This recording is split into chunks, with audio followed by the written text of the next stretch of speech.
რაზეც საუბრობდი, კიდევ ერთხელ მაინც და მაინც, ხო, ხა თუ დავაგვირდებით, განსაკუთრებული. ხო, ან ეს სიტუაციაც არის, რომ შეცდომა დააშვებინა ტოტენჰემმა დინამოს. არა, უბრალოდ უყურადღებობა იყო ჯარიმა არა, საჯი არის. ხო, იყო გოლი და იყო სოლდადოს მომენტი, რომელიც ახლოდან ისიც უყურადღებობის გამო. ამას მოდი შევადაროთ, ისევ გრიგალაშვილის გარღვევა ძალიან კარგი, რასაც ამსხვრევ შემდეგ კუთხურის გოლი მოყვა და დვალის ეპიზოდი, აქ ტაუნსენდი ჩააწოდა საფრთხე მომენტი 2-0.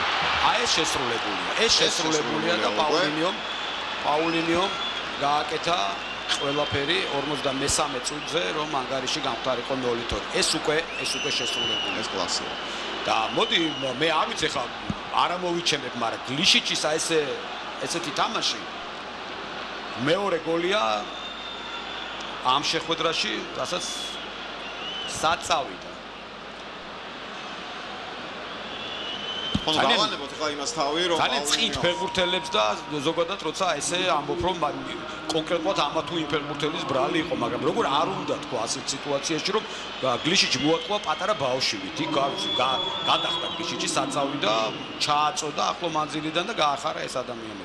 სამწუხაროდ რამდენიმე და არა ის მრავალი ათასი, ვინც მოსულია დინამოს საქომაგოდ. და ის ცალკე საკითხია, რომ პაულინიო ჩავიდა საჯარიმო მოედანში.